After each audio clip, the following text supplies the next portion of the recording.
Yang paling benci kita melaksanakan solat ini, ibu, adalah iblis. Kenapa demikian? Karena kalau kita melaksanakan ibadah solat, antara satu solat dengan solat lainnya, Allah akan ampuni dosa kita. Antara subuh dengan zuhur, Allah ampuni solat kita antara keduanya. Maka iblis dan setan akan menggoda manusia ketika melaksanakan ibadah solat. 5 tanda. Saya ulangi, 5 tanda solat yang ditemani oleh setan. Kalau kayo solat ada 5 tanda ini pada kita, artinya tidak suhang kita melaksanakan solat. Ada setan yang menemani kita melaksanakan solat. 5 tandanya. Yang pertama, al-ajal, artinya tergesa-gesa. Rasul mengatakan al-ajalatu minas syaitan. Tergesa-gesa dalam solat, kata Rasul, itu datangnya dari setan. Hati-hati, ibu. Jangan laksanakan solat terapel. Kalaulah sembahyang sebagian orang nyo laksanakan dengan terapel, apalagi kalau waktu solat isya sambil nonton sinetron. Ada ibu-ibu saking asik nonton sinetron, pada waktu nonton sinetron terdengar azan dari masjid, Allahu Akbar, Allahu Akbar. Mulai ragu. Nonton sinetron apa solat, nonton sinetron apa solat. Sudah nonton sinetron, nanti mudah-mudahan bisa langsung tidur. Solatlah. Nyo tunggulah iklan 3 menit. Begitu datang iklan, balari-lari ngambil uduk, balari-lari ngambil mukena. Nyo bentanglah sejadah dekat TV pulau sedikit. Langsung Allahu Akbar. Nya bacalah Al-Fatihah sekali ngok selesai. Bismillahirrahmanirrahim. Maliki yaumiddin. Sekali ngok selesai. Sudah baca Al-Fatihah, baca surat langganan. Apa surat langganannya, bu? Qul huwallahu ahad, Allahu samad. 5 kali solat sehari semalam, qul huwallahu ahad, itulah ayatnya. Boleh, Buya? Boleh. Membaca Qul Huwallahu Ahad, Allah berikan pahala sama dengan pahala membaca sepertiga Al-Quran. Ini semangat baca Qul Huwallahu Ahad kalau gini. Sudah rakaat pertama, rakaat kedua. Waktu rakaat kedua, lirik ke TV. Rupanya masih iklan juga. Sudah itu lanjut pada rakaat ketiga. Cepat luar biasa. Al-ajal. Kalau kita tergesa-gesa, yang akan terjadi, yang panjang dibaca pendek, yang pendek dibaca panjang. Solat kita menjadi tidak sah. Kalau membaca iyyaka na'budu wa iyyaka nasta'in, harus panjang, jangan pendek. Kalau kita baca iyyaka na'budu, i-nya panjang, artinya hanya kepada Engkau ya Allah kami menyembah, hanya kepada Engkau kami minta tolong. Tapi kalau kayo baca i-nya pendek, iyyaka na'budu wa iyyaka nasta'in, i-nya pendek, iyak artinya planet, iyyaka na'budu artinya kami menyembah planet-planet, iyyaka nasta'in artinya kami minta tolong pada planet-planet. Maka jangan solat kita kencang. Kalau solat kita lah kencang, ada kemungkinan setan sedang bersama dengan kita. Yang kedua, tanda-tanda solat yang ditemani oleh setan adalah tulul amal, panjang angan-angan. Kalau lah tangkat tangan Allahu Akbar, ada baik yang dipikirkan. Kadang-kadang hilang kunci Honda. Aswo ketika solat. Kenapa demikian? Angan-angan terlalu panjang. Kadang-kadang lain kata imam, lainnya ingat belakang. Kata imam di muka, Bismillahirrahmanirrahim. Ingatlah di belakang. Aku punya tanah 12 kali 15. Alhamdulillahi Rabbil Alamin. Ingat pulanya tanah tepi jalan. Kalau dibuat ruko dapat 3 pintu. Ar-Rahmanir-Rahim. Mulai dia ngitung berapalah habis kesik kalau untuk buat pondasi. Maliki Yaumiddin. Ngitung pula habis mennya. Begitu imam assalamualaikum kanan, assalamualaikum kiri, solat selesai, rumah pun selesai. Kapan itu? Ketika tulul amal, panjang angan-angan. Badan menghadap Allah, tetapi batin tidak pernah menghadap Allah. Mulut berkata, wajah tu wajah, aku hadapkan diriku kepada engkau ya Allah, tapi hati tidak pernah menghadap Allah.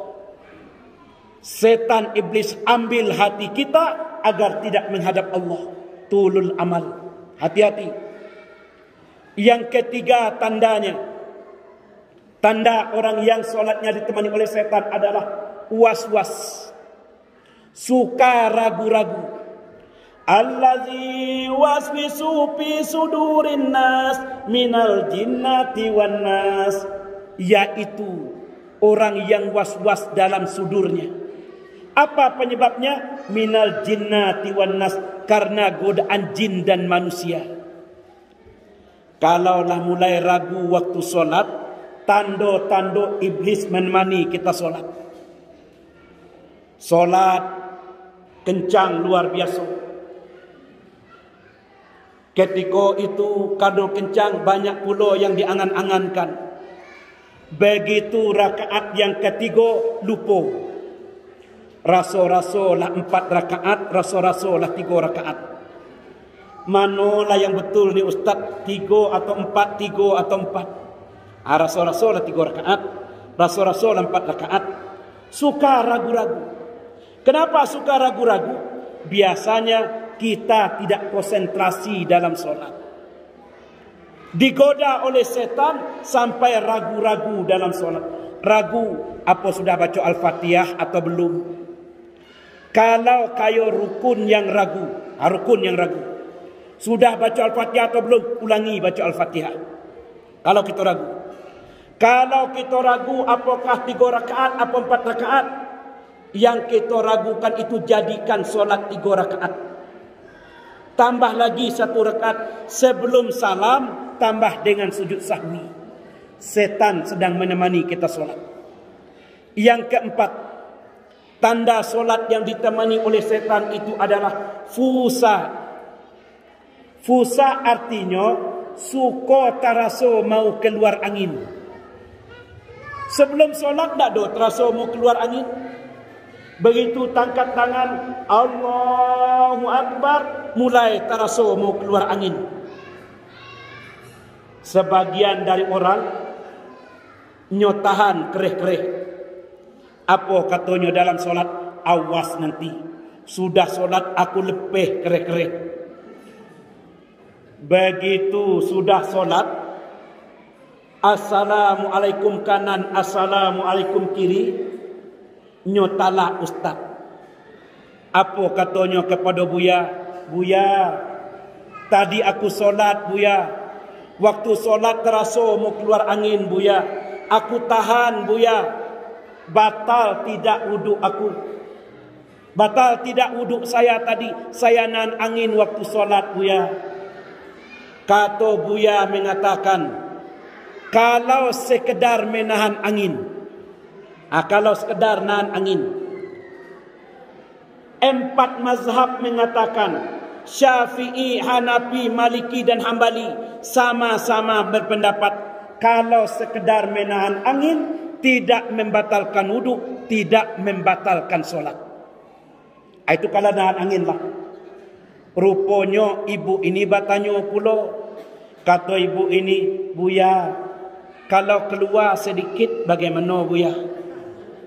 Kata Buya mengatakan, kalau keluar sedikit banyak sama saja.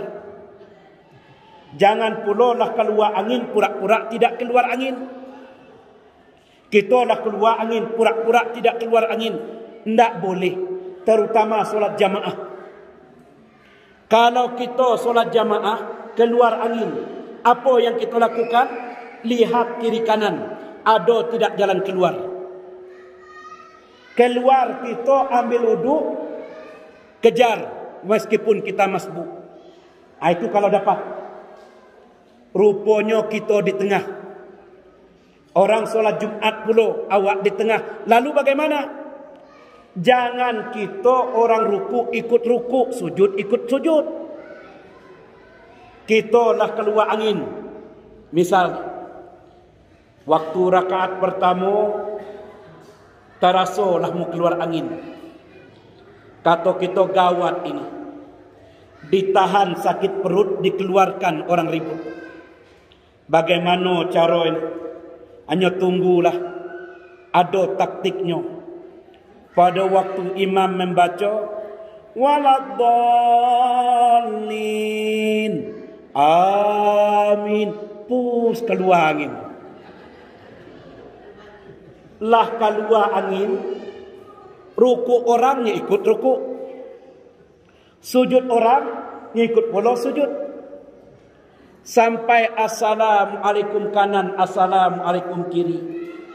Sudah assalamualaikum, rupanya orang belakang mencolek. Kata orang belakang, wo, tadi keluar anginnya wo. Apa nyata? Dari mana kaya tahu? Ada dengar suaranya yo? Suara yo ndak ada wo, tapi baunya kami tak tahan di belakang. Kalau kita nak batal ruku kita, ruku apa namanya? Kalau orang ruku solat. Kalau kita ruku apa? Awak solat tidak, solat tak batal. Orang sujud karena dia solat. Kalau kita lah keluar angin ikut bola sujud. Sujud apa namanya? Pura-pura sujud. Orang yang pura-pura sujud itu namanya riya. Tidak beribadah tapi pura-pura ibadah, namanya riya. Oleh karena itu dalam ilmu fikih diajarkan, kalau kita lah batal wuduk kita, bukan ikut sujud, bukan ikut ruku, keleh kiri kanan, lihat kiri kanan, ada tidak jalan kita keluar. Jangan memutuskan saf, jangan membuat renggang saf. Lihat kiri kanan. Kalau misalnya bisa kita keluar. Kalau tidak bisa keluar, duduk saja di situ. Kalau kita ikut sujud, ikut ruku, namanya orang pura-pura ibadah. Orang pura-pura ibadah namanya riya. Kalau ada kesempatan keluar, jangan kita memutuskan saf orang yang sedang melaksanakan ibadah. Jamaah dimuliakan oleh Allah. Tanda yang keempat, solat yang ditemani oleh setan itu adalah pusat terasa mau keluar angin ketika solat. Yang terakhir, yang kelima, tanda solat yang ditemani oleh setan itu adalah an-nu'as, suka mengantuk kalau melaksanakan ibadah solat. Lah tangkat tangan, Allahu Akbar, keluarlah kuok gadangnya, menguaplah sejadi-jadinya. Bosan luar biasa. Kadang-kadang imam baca ayat panjang mulai tidak tenang belakang. Kenapa demikian? Karena mengantuk atau nuas. Orang yang suka mengantuk dalam solat, tanda-tanda solat ditemani oleh setan. Jamaah dimuliakan oleh Allah, solat merupakan kunci kehidupan kita dan kunci amal kita diterima oleh Allah. 5 tanda solat diterima yang ditemani oleh setan. Yang pertama adalah al-ajal, tergesa-gesa. Yang kedua tulul amal, panjang angan-angan. Yang ketiga adalah was-was, suka, ragu-ragu. Yang keempat pusat, taraso mau keluar angin. Yang kelima adalah nuas, suka mengantuk ketika melaksanakan ibadah solat.